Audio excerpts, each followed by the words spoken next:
Welcome in or welcome back. My name is Deb from DG Reads, and I'm here today to talk about my favorite reads of 2024.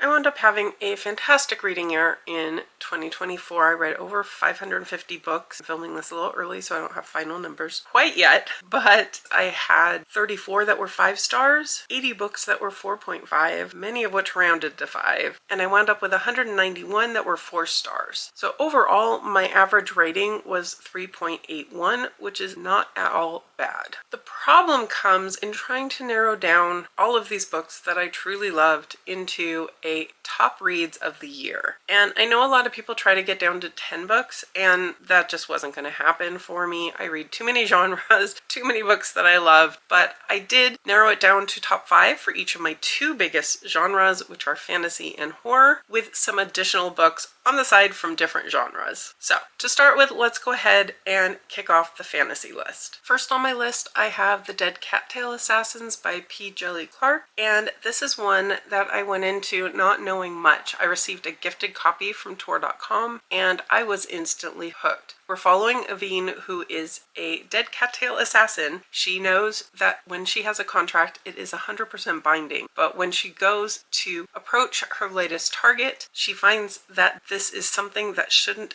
have happened, and she needs answers. She needs to find out what went wrong. This is a fairly short novella, and it is one that had me really interested in this world, and I would really love it if the author returns to this world again. I would definitely be picking more up. The next book on my list is more of a series, and that is because The Lady of Darkness by Melissa K. Rourke quickly became a series binge for me, the series being of the same name. And this is one that I picked up largely because Ashleigh from A Frolic Through Fiction had been raving about it, and I was really excited to give it a try. It wound up being a buddy read in Mel from Eleanor Reads Patreon, and in particular with Claire from Claire's Neverland of Books. I wound up binging the entire series over the space of a month, and I don't do that. This is a 5-book plus a novella, I think, series, and that doesn't happen very often, certainly not with fantasy romance, and I just was hooked. We're following Scarlett, who has been a trained assassin, but she's not someone who just takes things at someone's word. She likes answers. She likes to look into things further. She has an opportunity for revenge against someone who is responsible for her mother's death, but there's more, of course, to the story. I really enjoyed the fantastical world. I really like the way the author did the relationships and the way the characters actually communicate. And yes, there's some typical miscommunications, but they work through that quickly without dragging it out. And this wound up just being such a fun experience, especially the buddy reading process of it. And I wound up giving all of the books in this series either 4 or 5 stars. Will of the Many by James Islington kind of took the fantasy world, I think, by storm a little bit, and I am among those who absolutely loved this. It has a really interesting magic system, the idea of pyramids and kind of pyramid scheme almost to it, and the kind of Roman influences that remind me a lot of Red Rising, which is another series that I absolutely adore. I really enjoy our main character V's in here, and the plot just kept me hooked throughout the whole story.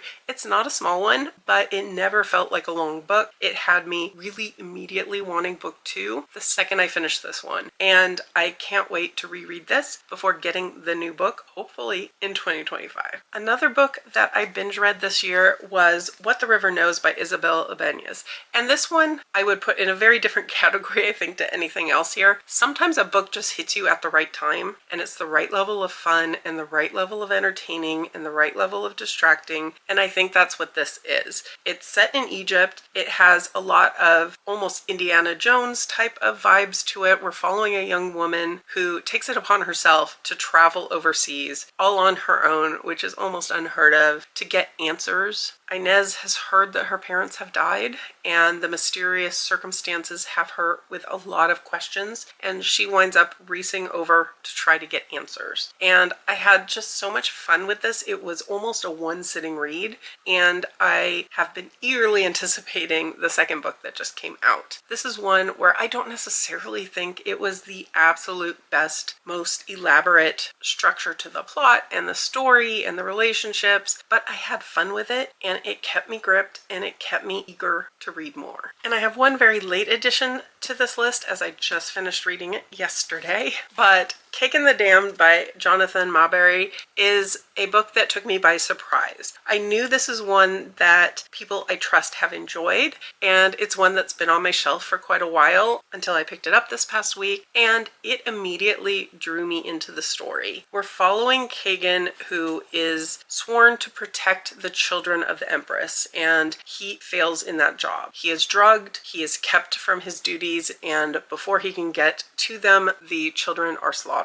The Empress is slaughtered. The kingdom has been taken over. There's some really interesting religion and political structures in here. We're following multiple characters, all of whom I really enjoyed reading from their POVs. We see Kagan go down a very deep hole after the gods turn on him, after he feels he has done the worst he could possibly do. But then we also see him turn around and start to rally and come back. And this one leaves off with a lot of action at the very end, and I think the story played really well to building up to that, and it leaves off on a big reveal at the end as well that has me extremely eager to continue on with this particular series. Moving on to horror, I'm going to start with one that I don't physically own, and that is The Taste of Tiny Bones by Vincent Hesselwood. This is an ebook that I received from a small indie press, Horror-Smith Publishing, and I went into it not knowing much, but it very quickly drew me in. For me, a successful horror book is a book that can give me chills. I don't scare easily. I don't expect for books to scare me anymore. I read too many of them, but this one definitely got to me. It definitely was the perfect book to read late at night. We're dealing with the Tatareg Man, creepy creature that lives in a kid's closet or under a kid's bed and might reach its very, very creepy hands out and grab a child. We're following Evie, who's known as Creepy,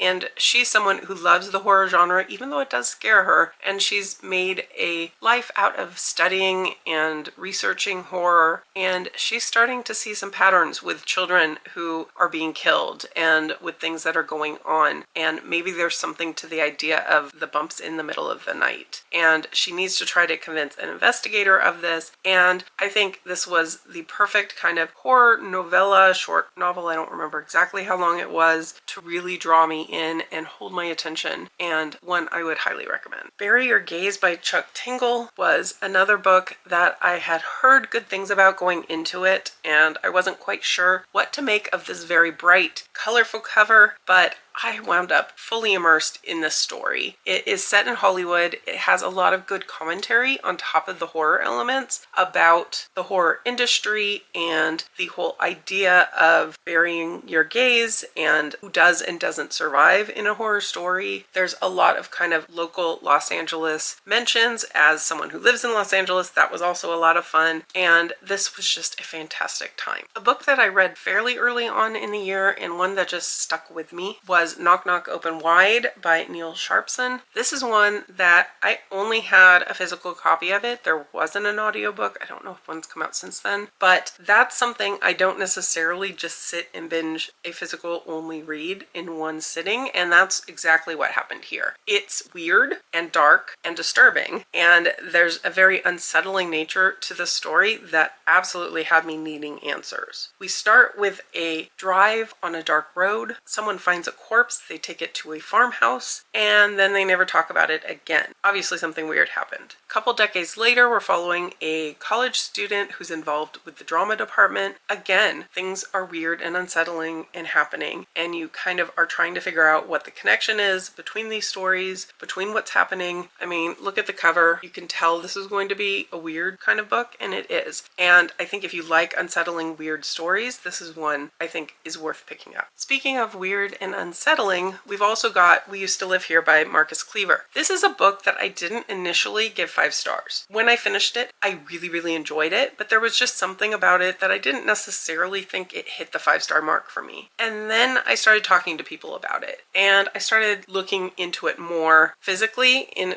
addition to the fact that I primarily did audiobook initially. And there's just so many little elements in here that are perfect for discussion and for theories. There's so many just different kind of mixed media elements and there are footnotes, and there are just different things in here that you can put extra effort into translating. The author doesn't handhold you through everything in this book and tell you exactly what to look for and where. And this is one that just sticks in my head, and it kept getting bumped up, and it's definitely at the 5-star level at this point now. So this is one I think I would revisit at some point and have it more so physically in front of me as I'm reading it. I really enjoyed going back in and doing some of the translating, thanks to some help with Google Translate, and finding some really extra disturbing things in here that aren't necessarily on the audiobook. So this was definitely a good disturbing time. And lastly, for horror, I have The Haunting of Elkwood by Gwendolyn Kist. This is my first book by this author, and I have quite a few of hers on my list, and I'm so excited to read more of hers because this book did kind of a haunting in such a unique way. There is a neighborhood, basically, that has been cut off from the world, and the whole neighborhood is haunted, kind of. It was such an interesting take on that. The people who lived in that neighborhood, who were outside of the neighborhood when this kind of bubble almost went up around it, are somewhat able to revisit and go back in and see this kind of illusion or haunting of their past. And it took so many interesting turns that I didn't anticipate going into it. I think it's definitely one for the people who like things weird and who want to feel unsettled and who want to be theorizing about what's going on, because this is one where I definitely changed my opinion of what was happening, what wasn't happening quite a few times as the story went on, which is saying a lot for a relatively short book. But I think it just hit the right notes for me, and I'm really eager to get into this author's backlist. And then going into a couple for sci-fi, actually this one's a little bit of a horror and sci-fi blend. Parasite by Darcy Coates. I love Darcy Coates. I love most everything I've read from her, and I've been really eagerly waiting to get into Parasite because it combines space and horror, and that just seems to be a subgenre that works really well for me. This is essentially a group of short stories, but they're all interconnected. We're at different isolated settings, and the same kind of threat is happening in each of these settings, and it's a threat that's kind of expanding. You see it as it goes into each story, even as you're getting new characters in each setting. And I think it's such a unique way to tell this story that I really appreciated the format of it and the story itself. I think it was disturbing, I think it was interesting, and it kept me very hooked for a physical only read. I'm not quite sure if this necessarily counts in my head as sci-fi or not, but The Book of Doors by Gareth Brown really just had me interested. In this book, there are these magical books that allow someone to travel between doors, and this can be as little as wanting to take a shortcut to get to a neighbor's house. It could be something as grand as going through a door and visiting another country. Go have coffee in Paris. Go see the Tower of London. And it does this kind of weird, magical, sci-fi adventure blend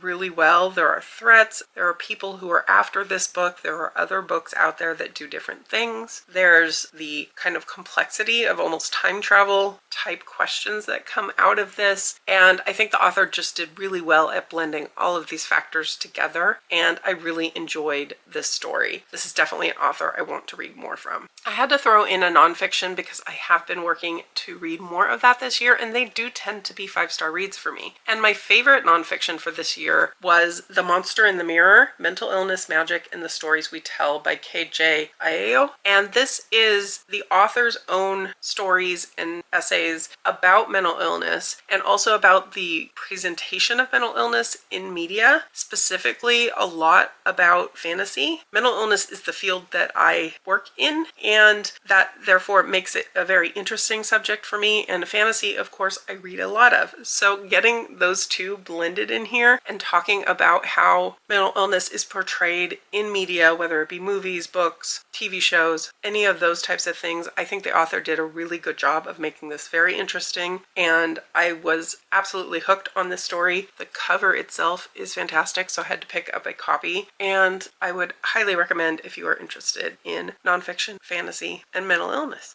I have a couple of historical fiction books. I did not have the best year with historical fiction. It's not a genre that's super calling to me at the moment, but I had a couple of really big hits when I did try it. The first of those being The Love Elixir of Augusta Stern. This is by Linda Cohen Loigman, and this is a book that is set in the 1920s and the 1980s. We are following the title character Augusta, who is being forced into retirement from her career as a pharmacist, and also following her as she's kind of growing up with a father who's a pharmacist and an aunt who does kind of herbal remedies. And in the present day, she goes to a senior citizen home. She winds up seeing the man that she was in love with as a teen, and they are now living in the same home. So we're following their story, what happened, why they didn't wind up together. And I think what really got to me in this one was the characters. It was very much a character-driven novel, and you can feel the love that the author put into these characters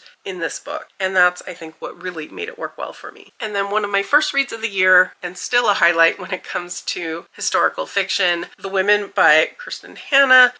There's something about her writing that really pulls me in. And this one is focused on the women in Vietnam, people that we don't necessarily hear as much about. And I really enjoyed the story here. I do credit Kirsten Hanna for kind of drawing me to the historical fiction genre. I've never made it a main part of my reading, but her book, The Nightingale, is the one that kind of made me realize that yes, there are some that I really will enjoy. I think she does characters well. I think it definitely pulls on the heartstrings as you read it, and this is one that I think historical fiction fans will appreciate. And then I have a couple that are more general fiction, first of which being Happiness Falls by Angie Kim. This one is following a family after the father disappears, and he's gone out for a nature walk with his autistic son. The son makes it back home, the father doesn't, and it takes a while for the family to realize that he hasn't returned, and the son is nonverbal and not able to really tell anyone what happened. And there's a lot of mystery to this. There's a lot that we're getting from the daughter's POV because she feels very guilty about not realizing that her brother returned alone, and the family dynamics between all of them is really interesting. There's a lot of really great discussions about communication, about expectations, and what the son can and can't do. And this really had me hooked. It had me emotional. It had me wondering what the ultimate answer was going to be. And I think the author blended all of these things together really well. And then a backlist title that I finally got to this year that I wound up loving is Long Way Down